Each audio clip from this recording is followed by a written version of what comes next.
c'est que quand Kagame, qui était, qui était réfugié, hein, qui avait quitté le Rwanda, était réfugié à côté, avec les forces rwandaises Tutsi, essentiellement Tutsi, quand il est arrivé, il est revenu au Rwanda dans l'affaire dont on pourra parler, ou que tout le monde connaît plus ou moins, hein, il y a une chose qui s'est passée que les gens ne savent pas ou oublient, si vous voulez, c'est qu'il y a eu effectivement un génocide des Tutsis, ça c'est clair, il y a eu beaucoup de Tutsis, mais il y a eu aussi des Hutus, hein, beaucoup de Tutsis qui ont été tués dans cette guerre épouvantable, bon, entre les deux parties. Mais après, les Hutus, qui étaient poursuivis par les Tutsis, évidemment, en étant accusés d'avoir tué les Tutsis sur place, beaucoup de Hutus sont réfugiés au Congo. Et les troupes du FPR de Kagame, à ce moment-là, sont partis au Congo pour tuer les Hutus. Et il y a eu des massacres de Hutus, personne n'en parle, mais il y a eu des massacres épouvantables, hein, de Hutus du côté congolais, au principe que les Hutus ayant tué des Tutsis en Rwanda, il était normal qu'on les tue. Et on allait les chercher là où ils étaient. Mais il n'y avait pas que ça, parce que les gens l'ont aussi oublié, c'est que une fois que la position a été prise, le Rwanda a été occupé, tenu, je dirais, par Kagame, les troupes rwandaises, accompagnées par les forces spéciales américaines, il ne faut pas l'oublier, ont traversé tout le Congo jusqu'à Kinshasa pour mettre en place Joseph Kabila. Kabila qui était dans les bagages du camarade Kagame, hein, et c'est l'armée rwandaise et les forces spéciales américaines qui l'ont mis en place en renversant Mobutu. Vous savez, le président Mobutu, qui à l'époque était un président très fatigué, qui vivait plus souvent en Suisse qu'en là-bas. Enfin, il y avait. Mobutu n'était pas non plus une merveille, hein. À ce moment-là, à la fin de sa vie, il faisait plus grand-chose. Mais ils ont renversé Mobutu et Kabila a pris le pouvoir. Bien sûr, Kagame a dit à Kabila, ben, il faut que tu me rembourses de manière ou d'une autre. Moi, je t'ai mis au pouvoir, il faut récompense, il faut une récompense. Et là, ça me permet de revenir un peu en arrière. Dans la guerre, qui a financé l'armée du FPR? Parce qu'elle était bien armée, le FPR était très bien armé. Hein. Qu'est-ce qui a financé le FPR pour venir prendre le pouvoir au Rwanda? Ce sont les compagnies minières américaines. Il ne faut pas l'oublier, parce que ça, si on parle beaucoup du massacre sur place, de l'accident de l'avion, enfin de l'attentat de l'avion, mais on ne parle pas du reste. Ce sont les compagnies minières américaines qui ont financé le FPR pour prendre le pouvoir en Rwanda. Et pourquoi? Et là, on revient à ce que je viens de vous dire tout à l'heure. C'est parce que ces compagnies minières voulaient exploiter les mines qui étaient à côté du Rwanda en territoire congolais, hein, dans la zone qui est proche de la frontière, si vous voulez, avec le Rwanda. Et la meilleure solution, évidemment, c'était d'avoir un pays qui était totalement à eux, contrôlé, le Rwanda, et de là, on allait monter. Et c'est ce qui s'est passé, parce qu'ils ont monté, effectivement, ils ont fait de l'exploitation des mines.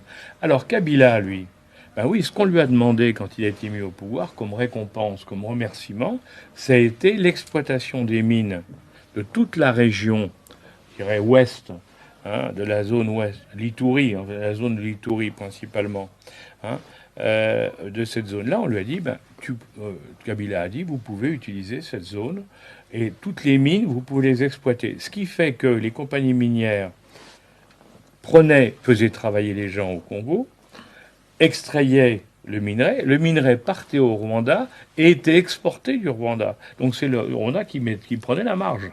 Hein. C'était une bonne opération. Hein. Et ça a duré assez longtemps. Mais ensuite, évidemment, au bout d'un certain temps, Kabila, et son fils, surtout le fils Kabila, a dit, mais ça commence à bien faire quand même. Hein, il faut maintenant arrêter, vous avez exploité ça, ou alors il faut qu'on trouve une autre solution. Et quand il a commencé à dire, on va vous empêcher de le faire, alors le Rwanda, avec Kagame, a monté, a financé, a aidé, a équipé militairement une milice qui s'appelle le M23, puis d'autres, enfin c'est la principale, mais il y en a plusieurs, hein, qui ont fait régner la terreur dans toutes les zones minières, et qui ont occupé le terrain pour permettre aux compagnies de continuer à exploiter la zone. Et c'est très intéressant parce que ce En France, on l'a oublié, ça, on n'a pas regardé. C'est des guerres très éloignées de chez nous. On ne se rend pas compte que là, l'armée congolaise s'est battue contre les milices. À un moment, quand même, c'était devenu tellement énorme que l'ONU s'en est mêlée. On a envoyé des forces de l'ONU sur place qui n'ont absolument rien pu faire, parce que le Rwanda a été soutenu par les Américains, donc difficile de faire quelque chose contre les Américains. Et le Congo, lui, on sait qu'il y a beaucoup de problèmes, et puis en plus il y a beaucoup de corruption, donc ça marchait pas, il faut dire. Donc il y avait d'un côté un bloc avec le Kagame, ses équipes, les milices, enfin tout était un bloc solide contre un bloc très flou, en définitive, très mou, hein, avec de la corruption, avec des inefficacités militaires notoires, hein, mais ça a fait, il faut bien le dire encore, ça a fait plus d'un million de morts, largement plus d'un million de morts. Et en plus, il faut que les gens le sachent, parce qu'on n'en parle pas assez. J'en ai parlé plusieurs fois, mais ça n'a pas beaucoup de succès en France, ça n'intéresse personne. En tout cas, pas les féministes, et pourtant, il y a eu plus de 500 000 viols identifiés. Donc c'est une horreur. Hein. Le viol est une arme de guerre là-bas. Hein. Quand les milices passent, ils violent. C'est systématique, ils violent. Ça fait partie du système. Donc, ça a été terrible. L'ONU est partie, constatant qu'ils ne pouvaient rien faire et que ça continue, ils sont partis. Et alors, effectivement, il est en train de se passer quelque chose depuis Trump, hein, parce que bien sûr, les démocrates ont toujours soutenu Kagame. Hein. Et nous, donc l'État profond américain, si vous voulez, a soutenu Kagame. Et je vais être un peu méchant, mais comme la plupart des dirigeants européens et français sont proches de l'État profond américain de l'époque des démocrates, évidemment, ils ont soutenu Kagame. Là-dessus, il y a beaucoup à dire là-dessus. Mais il y a un changement avec Trump, parce que Trump, lui, d'abord, il a dit, mais c'est idiot. Pourquoi? Parce que c'est ça le raisonnement. Il dit, mais pourquoi va-t-on encourager à une guerre dans une partie du Congo pour exploiter des mines, hein, pour que la production minière parte dans le pays d'à côté pour être exportée vers les Occidentaux, alors qu'on se met d'accord avec le pays, en l'occurrence le Congo, et on peut parfaitement exploiter les mines au Congo directement. Pourquoi passer par un intermédiaire avec le problème de la guerre et tout? Donc, Trump, lui, ce qu'il voit là-dedans, et c'est ça qu'il doit regarder, il regarde, c'est qu'il dit, mais il faut arrêter la guerre, et c'est très simple. Au lieu de dire au Rwanda, on vous soutient et c'est vous qui exploitez les mines, on dit c'est fini, c'est le Congo qui va exploiter ses propres mines. C'est ça la réalité d'aujourd'hui. Alors, bien sûr, il y a eu un accord qui a été signé sous la pression américaine, mais bien entendu, le Rwanda, que Kagame ne veut pas, et pour cause, il ne veut pas lâcher, et il va continuer en sous-main, il continue d'ailleurs, hein, à encourager les milices à se battre, parce que Kagame avait réussi le tour de force d'être le premier pays exportateur de minerais de toute la région, alors qu'il n'en a pas chez lui. Ou pratiquement pas, si vous voulez. Donc c'est effarant, si vous voulez. C'est vraiment une spoliation organisée, structurée d'un pays qui est à côté, hein, par un autre pays. Donc, alors, quand on voit la taille du Rwanda et quand on voit la taille du Congo, on se dit, mais enfin, c'est pas possible. Il y en a un qui est un énorme pays, une puissance, hein, mais et l'autre un petit pays. Alors c'est vrai que le petit pays, il est tué d'une main de fer, parce que Kagame, il faut le dire, c'est un dictateur, hein, faut pas, hein, pas de secret. Tout opposant est tué avec Kagame. Hein. Regardez, hein, il y a une liste de morts impressionnante depuis qu'il a pris le pouvoir, il tue tous les opposants. Et donc on a un Kagame qui tient son pays très fort, qui contrôle tout. Et de l'autre côté, on a un pays avec un Tshisekedi, qui est un président qui veut faire des choses, mais qui effectivement n'a pas l'armée suffisante pour ça, il faut bien le dire, n'a pas aussi, comme il y a beaucoup de corruption, il n'arrive pas à faire appliquer même ce qu'il voudrait lui-même.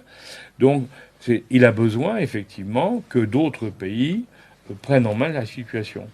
Alors, pour terminer cette longue intervention, mais je pense pour essayer d'expliquer tout, moi quand j'ai vu le président français, qui avait pourtant fait ami avec Kagame, hein, et avec le Rwanda. Quand je l'ai vu aller au Congo, j'ai dit bon ça va, il s'aligne sur la position de Trump, et il va se mettre d'accord avec Tshisekedi, on va l'aider.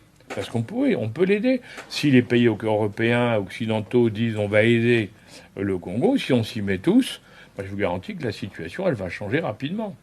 Le drame, c'est que, bon, nous, on y a été, mais ça n'a servi à rien, et que pour le moment, il n'y a que Trump et son équipe qui sont en train de pousser pour rééquilibrer.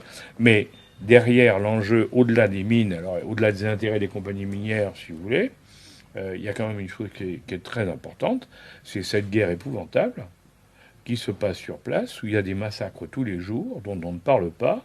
Hein. Alors quand il y a une centaine de villageois qui sont tués au Tchad ou au Nigeria par les gars de Daesh, enfin les gilets terroristes, tout le monde en parle. Et là où il y a tous les jours des centaines de morts, personne n'en parle.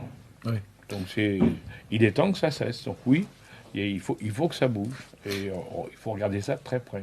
Alors, pour revenir un peu et recontextualiser pour les auditeurs qui connaissent mal le sujet, il est vrai que dans la période post-indépendance et sous la présidence de Mobutu, le Zaïre, à l'époque Zaïre, mais aujourd'hui la République démocratique du Congo, était un pays puissant, avec une armée puissante, des institutions et une vraie gouvernance politique. Et aussi, puisqu'il a été aidé par les Américains, pour renverser Patrice Lumumba, avec une volonté d'indépendance par rapport progressive vis-à-vis des anglo-saxons. Oui. Est-ce que le fait qu'il soit éloigné, que Mobutu se soit éloigné de la sphère anglo-saxonne, de la sphère américaine, c'était à moyen terme se condamner et provoquer cette action des Américains aux côtés des Rwandais pour déstabiliser le Congo? C'est pas que je veux pas, je dirais oui et non, parce qu'il y a plusieurs raisons à ça.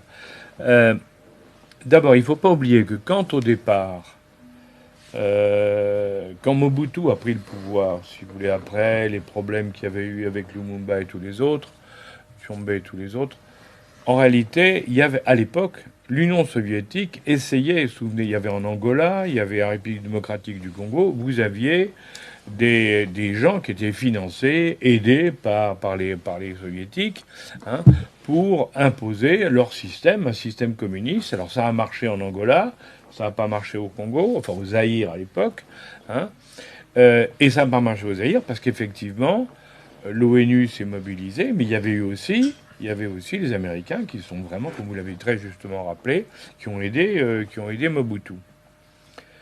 Mais après, les Américains, une fois que les Russes se sont repliés et qu'on n'a plus vu les Russes en Afrique, ou pratiquement, les Américains ont laissé tomber l'Afrique. Hein, à part le golfe de Guinée à cause du pétrole, mais pour le reste, les Américains avaient laissé tomber l'Afrique. Donc Mobutu s'est dégagé un peu des Américains, mais les Américains sont dégagés de Mobutu aussi, si vous voulez. C'est pour ça que je disais, c'est les deux côtés. Hein.